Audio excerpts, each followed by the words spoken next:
Namaste, I am Dr. Dhananjay Kelkar from Dinanath Mangeshkar Hospital, Pune, and we are starting with our second important lecture, Diagnosis and Treatment of COVID. In the first lecture, we saw prevention, overview and understanding the virus and the precautions that we can take. Now we move on to the second important part as to diagnosis and treatment of COVID. In this part, the first and foremost is for all of you to understand when to suspect COVID and our experience, because this is data from our own hospital analysis and not from the Western world. It is important for you to understand how you can suspect. The first and foremost complaint of a COVID patient or a symptom of a COVID patient is fever. Generally, this fever is between 99 degrees to 102 degrees Fahrenheit, and this is many times associated with chills. If it goes beyond 102 degrees, it could be COVID, but more likely it would be either dengue or due to secondary bacterial infection. So typically we teach all our people that if there is a fever between 99 to 102 lasting between 1 day to 10 days, we had some patients where fever was there only for 1 or 2 days, many patients where the fever lasted for 10 days. So if fever goes on beyond 4 or 5 days, don't get worried. Many of our patients had fever for 10 days. This fever comes down only with the help of paracetamol, and again it goes back up. So it remains in the body for 10 days and causes extreme weakness. It is seen in 65% of the cases that came to Mangeshkar Hospital. So 2/3 of people will have fever. The second important symptom or complaint is body ache, muscle pain and fatigue. Now I have put all this together because it is difficult to differentiate between fatigue and muscle pain. Many patients complain of both. It was found in 54% or half of our patients. A funny thing about this fatigue or body ache, it is much more than your common flu. You are used to common flu or viral illnesses where you get body ache and fatigue. The body ache and fatigue in COVID is much more. So if you feel drained out, think COVID. The third symptom or complaint is dry cough and throat pain. This is very important because generally COVID infection does not produce sputum or running nose, generally, not in all cases, but in most of the cases. So if you have irritation of the throat and you have dry cough, think about COVID. It was found in 45% of our cases, that is nearly half the cases. So if you understand these three symptoms, fever, fatigue and dry cough, I think you have understood important complaints of COVID. The fourth symptom or complaint, which is most important, is breathlessness. It is found only in a quarter of cases, that means 26% of the cases. But why it is most important? Because if you have breathlessness, you need to get admitted in a hospital. Breathlessness heralds a sinister warning that you must seek medical care, whereas fever, body ache or dry cough are not so serious. We are going to discuss it later on. Breathlessness is serious, go to a hospital. The fifth symptom is loss of smell and taste or taste. So either smell or taste sensation is gone during COVID infection. This was found in 10% of our cases. As we are getting now more and more affluent patients, we are seeing this complaint with a more and more regularity. Initially, our patients were coming from slums and underprivileged areas where this complaint was not so noticeable, but now COVID is moving to upper middle class or rich homes. This complaint has become noticeable. And the last complaint of loose motions or tummy upset was seen in 10% of cases, whereas in a Western world it was seen in 20 to 25% of cases. So in India, stomach upset 10%, loss of smell or taste 10%, breathlessness 20%, 25%, and remaining complaints about 50 to 60%. So if you have fever, body ache, fatigue and dry cough or throat irritation, think COVID. If you have breathlessness, go to a hospital. There are other methods of suspecting COVID, not just the symptoms. And these are, as I call, as Sherlock Holmes pointers. That means how Sherlock Holmes would diagnose COVID. So the first pointer is cluster infection. That means if suddenly a group of doctors fall ill, group of nurses fall ill, people in a household fall ill, an apartment, many people turn positive. In India, typically overcrowded chawl or slum they have many illnesses. Think about COVID. This is called as a cluster infection, which was not seen in swine flu. It was not seen in SARS or MERS. It is a hallmark sign of COVID. So cluster, think COVID. The second is contact history. If anybody whom you know, especially if you are friendly with that person, eating, sharing canteen with him or sharing a meal with him, sitting with him, then possibly there is an unprotected contact without a mask and there is chance of COVID contraction. And this contact history is also one of the diagnostic things about COVID. In a typical flu, common flu, it is very difficult to remember who had flu. But in COVID, it is easy to remember because everybody is afraid. So any person who had COVID and you come to know that he had COVID, was a friend of yours, think about yourself contracting COVID. The third important pointer is absence of running nose and sputum. That means typically in allergy, sinusitis or common cold, we have a running nose, sneezing or sputum in our cough, which is less commonly found in COVID. Then fever and fatigue continues over a period of time, especially more than 5 days, think about COVID. And the last funny thing about COVID diagnosis is called as a silent hypoxia or happy hypoxia. There is nothing happy about this hypoxia, so we are now calling it silent hypoxia. That means silent reduction in oxygen levels. So there is a small machine which you can see on the screen. This is called as a pulse oximeter.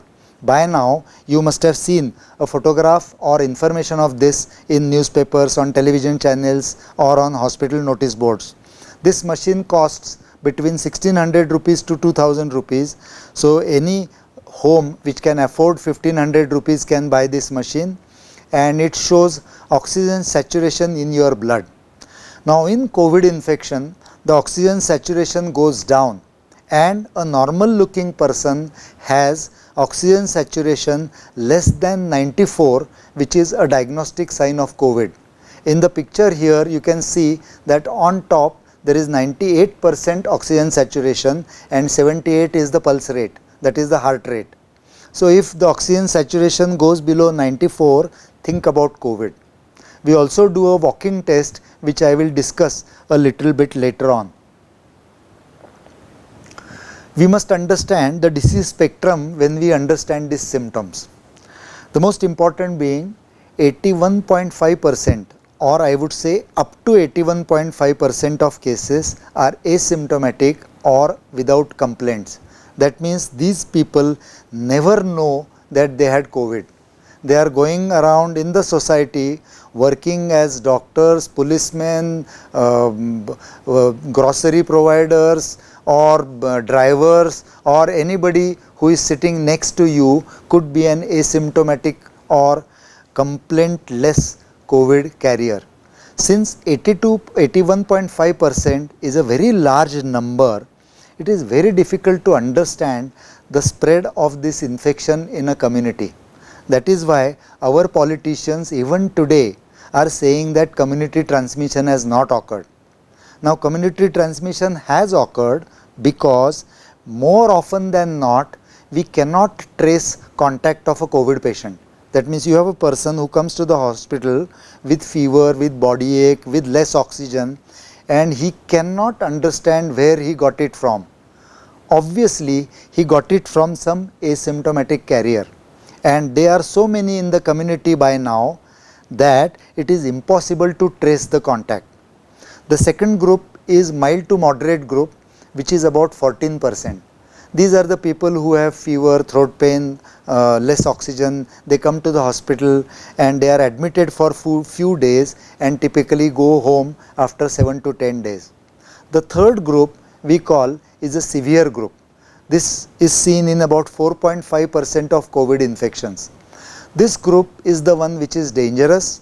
Out of these 4.5%, 3% of cases will progress to ventilator and die, and that is the bottom line of COVID, 3% deaths. Why we are not worried about common flu? Because common flu has very few deaths. Especially in a country like India, the mortality of flu or influenza is less than 0.5%.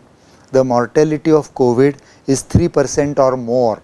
We don't know the exact figures because we don't know what is exact 100.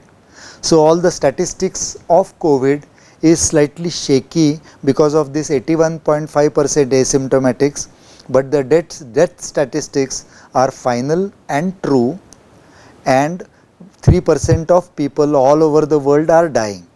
The entire medical world is working on how we can reduce this 3%. How does the virus cause these symptoms or death? This is called as pathophysiology or journey of this virus inside the body. And this journey starts by the virus attaching to the receptors in the nose, which are called as ACE receptors, and then from the nose it goes into the back part of the nose, which is called as nasopharynx, then the throat, which we call as oropharynx, and then into the lungs. The most common site attacked is lung. How does it attack the lung? It goes and attaches to the ACE receptors in the lung and causes number 1 direct damage, and number 2 damage by harmful or hyperimmune response. So typically this virus will directly attack the lung and also cause a harmful immune response, because of which the lung will be doubly damaged. The third mechanism by which it damages is blood vessels. It causes clots inside blood vessels. How it causes clots is a complicated theory, but suffice it to know that this causes clots in the blood vessels, leading to lung dysfunction, leading to paralysis or strokes in the brain, and leading to more heart attacks. So it affects blood vessels in the body. And third is it affects kidneys, by which there is kidney failure or acute kidney injury early in the course of severe disease. So the three places where virus attacks: number 1 lungs, number 2 blood vessels, and number 3 kidneys. So you need to understand as we go further.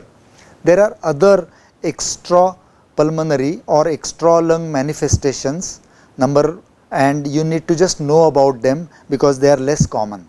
Doctors need to know about them more because they might just concentrate on the lung. So brain, we have more encephalitis and strokes, that is paralysis attacks, because of this virus.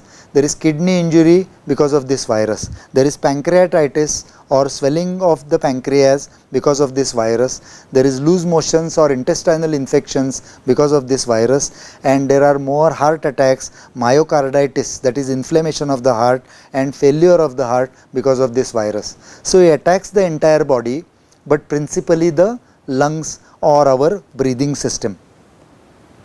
Once we understand how this virus goes inside the body, now we need to do a definitive diagnosis or confirmation that you are infected with COVID.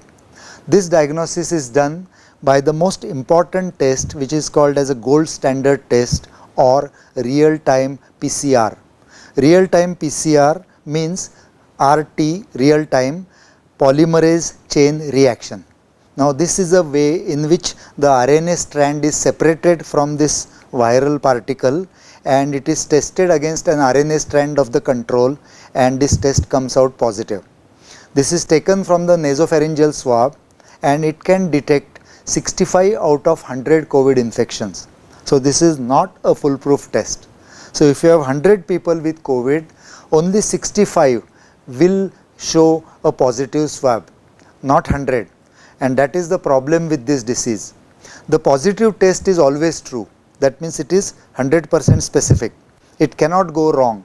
The RNA is matched to the other RNA and it is absolutely correct. But in 35% of cases or 1/3 of cases, it is falsely negative, that means the patient is infected but the test is negative. Hence, if your test comes negative for some reason, if it is taken, if this test is negative, do not start celebrating too early. Think about COVID if you have symptoms. Think about COVID if your family members are ill. Think about COVID if you are feeling fatigue. So, we have now given a suggestion to our doctors that even though RT-PCR test is negative, do not immediately jump to conclusions. When it is positive, go with COVID algorithms. The reporting time of this test is between 6 hours to 2 days depending on how busy is your machine. In a city like Mumbai or Delhi, they started doing indiscriminate testing on RT-PCR. RT-PCR is not a screening test because it is difficult to perform and also expensive to perform. If it is done indiscriminately, in Mumbai, I had a friend who was told that there is a 4-day waiting list just to get the test done. Forget about the report. Just to get the swab, there was a 4-day waiting list. Clearly, it is not a smart idea in a country like ours. We must test only people who need this test. Who are these people? Number one, people who have strong symptoms should be tested for this virus. Number two, close contacts of this infected person, that means his wife, his brother, his sister, whoever is staying in the same house should be tested for the virus. And unprotected contacts, that means if he went to a hospital and the hospital did not take precautions, he went to a meeting with the government or non-governmental people where they were not maintaining distance and not wearing masks, then this test has to be done. So, unprotected contacts, close contacts and symptomatic people are the people who need this test. Should it be done before every hospital admission, before a flight, before going to hotel in Dubai or before a delivery? I think no.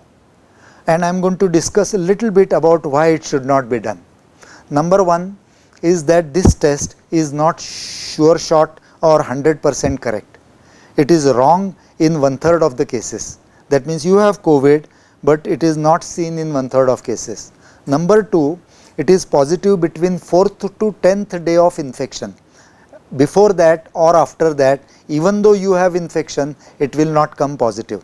Number three, as to you are going to a flight with the test, what about the flight crew? Are they tested? So, we had a funny incident where the pilot of an Air India flight was going to Russia, and from Belarus the flight had to be turned back because he was tested positive. He had given the test the day before, he flew the aeroplane, reached Belarus, and then his report was informed that it was positive. The entire flight came back to Delhi airport because he was positive. So, is the crew tested? Are the doctors tested? Are the nurses tested? How many times you can test? Because the test is valid only for 5 days. So, are you going to test every week? So, we will go crazy like this. So, I am again appealing to the entire medical community across the world that before each delivery, before each operation, before each admission, before each procedure, do not do this test. It makes no sense. Recently, United Kingdom has come out with a suggestion or a directive that the entire surgical team, which includes of surgeons, nurses, anesthesiologists, theatre staff, and even people who are working in the theatre, should be tested twice a week if they are to treat or operate on patients. I think it is extremely irrational. This has no end and you will never know who is infected or not. So, test only when it is absolutely necessary. There are other tests and I am not going to speak a lot about them because you need not know a lot about them, but I need to mention them because you find them in newspapers and WhatsApp University. The first test is called as Gene Expert test, which is 1 hour test. It is slightly more sensitive and less specific as compared to the RT-PCR. but it's a test which is used all across the world, slightly more expensive but a faster turnaround time, safer for the people who are using, and it is available in India, most major laboratories in India. The second test is called as antibody test, and you must have heard a lot about IgM and IgG antibodies which occur in the body in response to COVID infection. So suppose you are infected with COVID and the infection goes away, what remains behind is the antibodies or the defense mechanism which got rid of this infection. This defense mechanism is termed as IgG and IgM, and if you know that you have IgM or IgG in your body, then possibly you are protected against the virus and you had history of a viral infection which you come to know. At present, these tests are experimental and unreliable as far as correlation is concerned. Many times we found that patient had IgG antibodies but he had COVID infection afterwards, or many times we were absolutely certain that patient had COVID infection but there were no antibodies in his blood. So at present I would say that look at them only as a scientific experiment and not as truth. The third test which is also you must know about is rapid antigen test, which is a test which is available within 20 to 30 minutes of doing it. The result is easy to read. This test has got an identification value of 50 to 80%, but it is highly specific. That means it is correct when it is correct, but in 50% of times it cannot detect the virus. So it's a good test for screening because it is cheap. It can be used anywhere in the society, and it was used to a large extent in South Korea. Recently, 1 week ago, ICMR, that means Indian Council for Medical Research, has given permission in India to conduct these tests. Because it is cheap, because it is fast, it can be done on a large number of people, but always know this, that it is wrong in 50% of patients, especially when it is negative. And the last test is CT scan of the chest, which is important especially when RT-PCR is negative and patient has cough.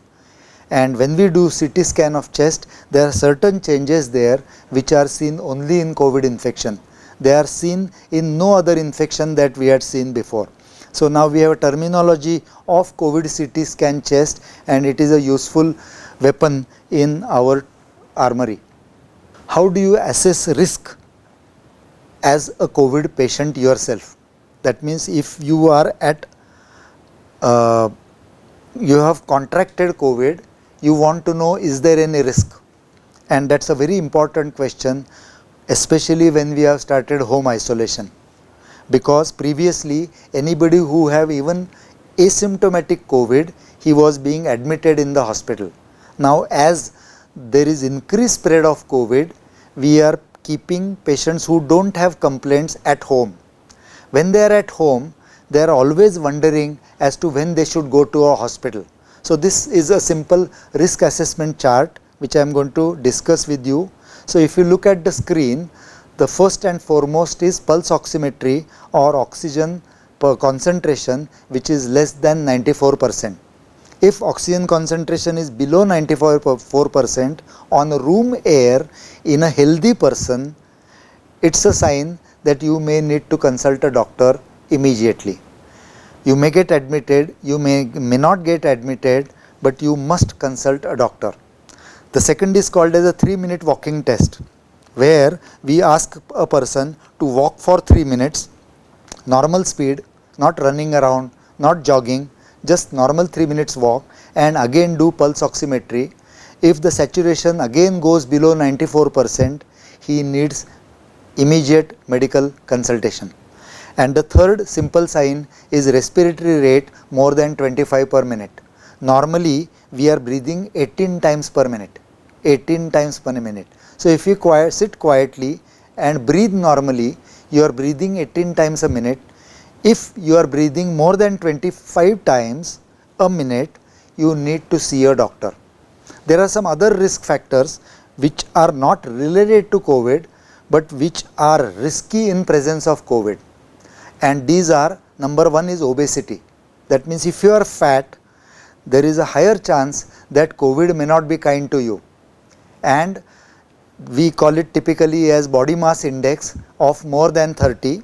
But if you don't understand body mass index, a simple obese person needs to be more careful in COVID infection. COVID may be dangerous for him. Second is uncontrolled diabetes. That means you have diabetes, your risk of COVID is okay, but if you have uncontrolled diabetes, your COVID outcome risk is higher. That means people who have died, especially those who had poorly controlled diabetes and a bad COVID infection, the death rate is higher.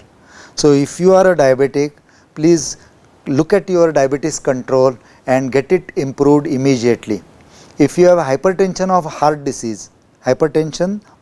disease, it must be well controlled. Just because you had a history of heart disease does not matter. If you had angioplasty or bypass, it does not matter. But if your vessels are blocked, if you cannot walk rapidly, if you cannot climb stairs, that means your heart is weak, that's a bad thing for COVID infection. And old people, especially over the age of 70, that's also slightly dangerous in COVID times because they have some of these illnesses that I have already discussed. So to summarize, less oxygen, a 3-minute walking test with less oxygen, a respiratory rate more than 25 per minute, obesity, uncontrolled diabetes, a weak heart and an old age more than 70 are slightly high risk for COVID. These are the people who must consult a hospital or a doctor, cannot sit at home. However, all is not lost. Here on the screen you are seeing a lady. Her name is Andel Val and she is 107 years old. She is the oldest survivor of COVID and Spanish flu. So when she was 5 years old, she had Spanish flu in the year 1918 and this year she had COVID. She has beaten both the viral illnesses and she is possibly the most celebrated old lady in the world. So people who have age of 70, don't worry, even 107 can beat COVID. But in order to beat it, you must be healthy. So the whole idea about COVID war is being in good health. Now I am showing a very important slide of treatment matrix. That means how to identify who should stay at home and who should be admitted. Of course, all of this is with medical advice. You cannot stay at home without medical advice, but I am just educating you as to how medical advice is dispensed. If you know, then you will always find a way. The first group is asymptomatic or group without complaints, in which if you have a good home where you have a separate toilet, a separate room and people to take care of you, you can go for home isolation. If you don't have facility for home isolation, then you can go for government isolation facility.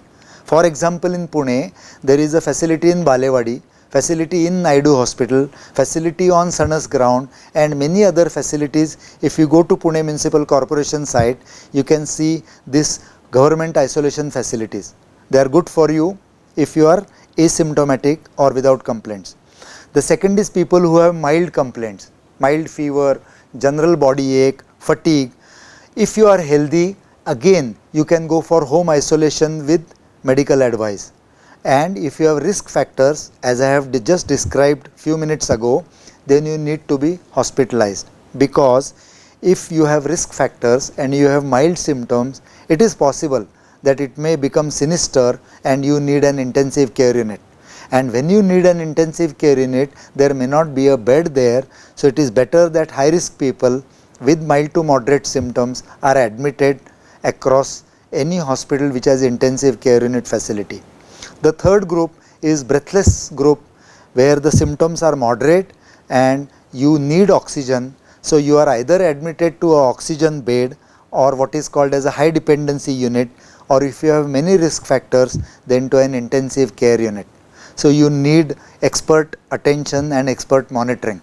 You cannot be in a general hospital or a general room.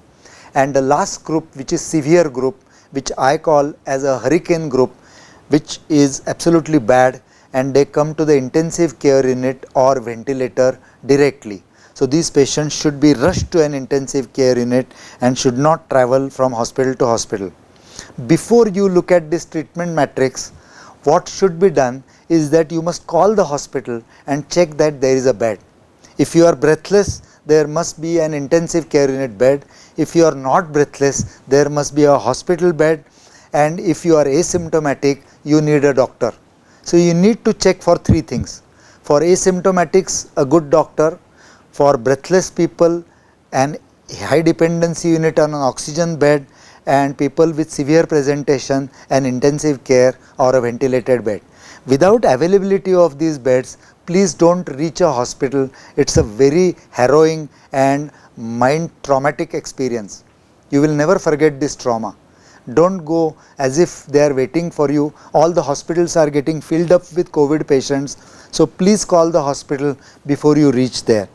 Once you come to the hospital, then what? That's a question, and I am not going to teach you too much because otherwise you would start treating yourself at home.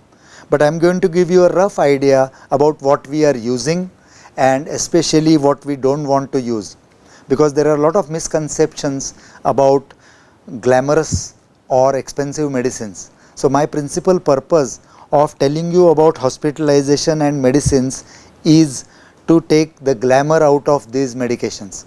So we have 5 types of agents which you can see on the slide. Number 1 is direct antiviral agents. Number 2, immunomodulatory agents. That means we have a harmful immunity or hyperimmunity in COVID which is suppressed by these immunomodulatory agents. Number 3, anti-clotting or anticoagulability agents, because to stop this clotting from taking toll on your health. The 4th is protecting your heart because of myocardial injury. So there are drugs to protect the heart. And lastly, antibiotics to prevent secondary infections or to treat secondary infections. So these 5 drugs are used commonly in a hospital settings, and we are now going to look at some of them to understand what should be used and what should not be used. So the first was hydroxychloroquine and azithromycin combination, which was the first to reach the market when COVID started. Now this hydroxychloroquine has 2 actions. Number 1 is that direct antiviral action and the other is immunomodulatory action. And the President of United States called hydroxychloroquine as the game changer in COVID war. This was based on common sense that hydroxychloroquine was used for chronic immunological disorders, especially like rheumatoid arthritis or many such disorders, and they thought it would be useful in COVID. It turns out that after a lot of debate and lot of research, that it is useful in some patients and not so useful in most others. In fact, some studies have shown that it is more harmful than useful. Right now, our community is very watchful about this agent. There was also some discussion as to whether you should take hydroxychloroquine for prevention of COVID. And I can tell you one story from Mangeshkar Hospital, where out of the 4,500 strong staff that we have, 3,500 were taking hydroxychloroquine in the month of March. So when I visited my operating room in the last week of March, almost everybody was taking hydroxychloroquine. And today, with all the evidence that has surfaced, less than 100 people are taking hydroxychloroquine. So that's the role of hydroxychloroquine in prevention. Mostly people are giving it up in prevention and using it less frequently for therapy. Remdesivir is the new kid on the block, which is promising. We are not sure, because remdesivir is not a COVID specific drug. It is a repurposed drug from influenza, and we feel that it may work in mild to moderate disease. Can it save life? Unlikely, because I just read news today that today 2 people whom I knew or I had read about died because of COVID today. That means they died yesterday, they are in news today. Number 1 is the Defense Secretary of Bangladesh, who died of COVID initially after receiving doxycycline and ivermectin, then receiving remdesivir, and lastly receiving plasma. He still died. Also, a coach of Indian cricket team and a very popular figure in Delhi cricket ground, also died today. He was also 52 years old, very sporty, athletic and healthy person, died of COVID, receiving both remdesivir and plasma. So these are not magic things that make everything go away. There are benefits in mild to moderate cases. The third thing was Fabiflu or Favipiravir, which has just hit Indian market. This drug came from Japan, and if you see that the drug was invented in Japan for flu and it is not approved in Japan for COVID treatment. Yet we have been hasty enough to approve it for COVID under a clause called as emergency drug use. That means the scientific scrutiny is still underway, but because of the pandemic and because of fear of losing lives, we are bringing it in a hurry. I don't think it will be harmful, this Fabiflu. I have my doubts about how useful it will be, but it is used for mild cases again and hopefully will reduce viral shedding days. But I personally again advise you not to use it on your own, but take medical advice. The other two drugs, doxycycline and ivermectin, which really caught flight after Bangladesh study, and lopinavir and ritonavir, these are antiviral agents. Again, our Rajasthan people and some European studies showed that antivirals could be effective against this virus also. Not so great, but maybe some small role to play. Now this is a chart which shows three columns: number 1 antiviral drugs, number 2 plasma therapy, and number 3 immunomodulators. I am just going to take their names, their cost and their scientific evidence quality of saving lives. And this is just brief, not to make a doctor out of you, but for you to understand the limitations of these drugs. Number 1 was hydroxychloroquine, 5 days treatment at rupees 55, extremely cheap, but has got some cardiotoxicity or toxicity as far as heart is concerned. So to be used carefully, especially with people who have heart conditions or who are taking azithromycin or who are having some other cardiac problems. Second drug is Fabiflu. For 2 weeks treatment, the cost is around 13,000 rupees. We are not sure about the effectivity, mostly used in mild to moderate cases. Even in our cases we are using it, we are looking at it very carefully, maybe even optimistically. The third drug is remdesivir. In India it is marketed as Covifor. 5 days treatment cost is 34,000 rupees and 10 days treatment is around 55,000 rupees. Remdesivir is a promising drug in antiviral treatment. We are looking at it very carefully. It is not affordable for a common man in India, but even for rich people, whether it helps or not is a question mark. And I personally feel that unless it is effective, our poor people will feel unnecessarily deprived without having any deprivation of any kind. So don't kind of have blind trust in remdesivir. I know a couple of doctors and politicians who felt that remdesivir is the magic anti-corona drug, which it is not. It is not a magic anti-corona drug. It is under study or trial. There is no control trial, so we call it scientific evidence is of low quality and we are not sure whether it will save life or not. There is a role, small role in reducing viral load. The second therapy is plasma therapy, where we take the plasma from a COVID cured healthy volunteer. The cost is around 10 to 15,000 rupees, and the idea is that this plasma will have antibodies or defense mechanism which will nullify toxins because of COVID. Again, the scientific evidence is of low quality. I am not sure whether it is going to work or not. Again, the two people who I have mentioned today, the Defense Secretary of Bangladesh and this sportsman from Delhi, both received plasma therapy, both died.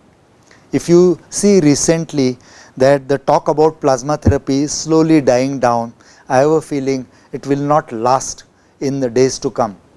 The third therapy is immunomodulators or drugs which suppress hyperimmune response. The most important drug being dexamethasone, which has just come out of Oxford trial from UK. And this is a very cheap drug. 10-day cost is 150 rupees. It is reasonably safe except in diabetic patients, and whether it saves lives or not, The answer is again intermediate. Can it save life? Yes. Does it save life? The answer is we need to study, because already for last 3 months we are using the second drug, which is methylprednisolone, which cost 500 rupees for 5 days. All over the world it is used. It is as effective as dexamethasone, and also we were able to save some lives, small number of lives given at the right time, but still the 3% mortality remains. So I would not call them as magic drugs. The third drug is called as tocilizumab, which is again an immune modulator. The cost is somewhere between 20,000 to 40,000 rupees. It is given when the hyperimmunity or immune storm is established or proven, and then we give this to reduce this harmful immunity. Sometimes it can save life or going to the ventilator, again in a small number of select patients. Of all these three drugs, antiviral drugs, plasma therapy and immune modulators, I don't think that there is any magic in this. There is small, steady, sustainable improvement in our results. So what we are trying to do is reduce 3% to maybe 2.9% or 2.8%, not go anywhere near 0%. If we were going to 0%, the problem of corona would be over. The two most important drugs now I am going to talk about are anticoagulation and oxygen. Anticoagulation, which is a heparin or anti-clotting drug, the cost is around 1200 per day, and what it does is prevents clotting and other complications of COVID. The scientific evidence is pretty good, and most of our patients, when they go home, we put them on some form of antiplatelet therapy or ecosprin, as you know it. So anticoagulation, when you are admitted with heparin and when you go home with antiplatelet, has been a good adjunct, nothing kind of magical about it, reasonably good quality. But the most magical drug has been oxygen. I cannot overemphasize the fact that all the lives which are saved during COVID pandemic are mainly because of oxygen. Now typically we give oxygen which is 2 to 4 liters per minute in a normal patient or a patient who is short of breath. In COVID, we go up maybe to 10 liters to 15 liters to 30 liters per minute. Even sometimes air oxygen mixture of 60 liters is given, to which we have given a term called as high flow nasal oxygen. This is given with a machine and with special cannulas which cost around 6,000 rupees per patient, and this can really save life.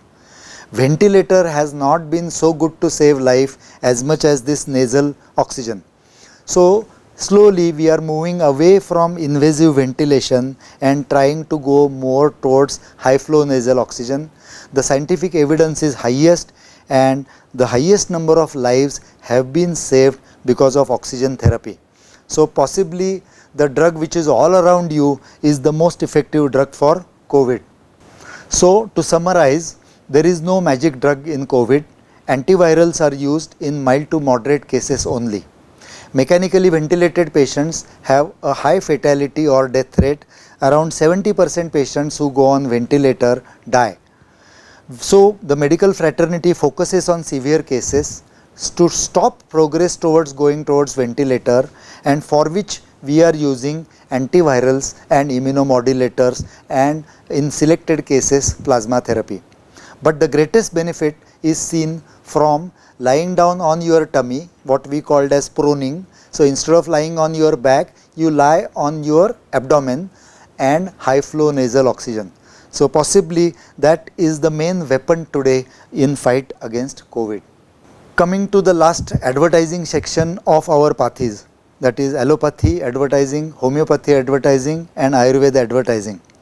So the pathis are not to blame, but the advertisement is to blame. So in allopathy, hydroxychloroquine, once upon called as a game changer, Fabiflu, the new kid on the block, and Remdesivir, the most promising expensive medicine in the market, are all three advertised more than the results are proven. So before the allopathic scrutiny, which we call as randomized controlled trials, are done, the drugs are already out across the globe and everyone in the world are using them. It is in a haste. So what we should do, use them but not advertise them. And it's a bad policy to let people know that these drugs are good. And that is something, as an allopathic doctor, I feel ashamed of. These drugs should be known only to doctors and not to lay people, and that is the reason why I have discussed these drugs with you today, because you might have some unfounded concept that Remdesivir is life saving or plasma is life saving or Fabiflu can kind of get rid of the flu. Tamiflu did not get rid of swine flu, and Fabiflu most likely will not get rid of COVID. So think of these drugs as small helps. Homeopathy started distributing arsenic album. Our corporators and our healthy volunteers who always help the society in such times started distributing arsenic album. Now homeopathy does not believe in single drug for all people. It believes in host mechanisms or understanding the person's constitution before a drug is being given. Against this practice of homeopathy and principle of homeopathy, the arsenic album was distributed across the population of India. And I am taking interviews of patients who are discharged after COVID treatment, and at least 35% of these patients have said that they were taking arsenic album regularly. So arsenic album does not protect you from COVID. You must take it only after consultation of a good homeopath. Don't take them just because somebody handed it over to you.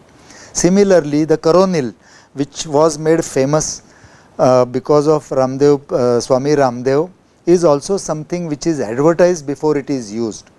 And I have no kind of a preconceived allopathic notion that this drug may not be useful.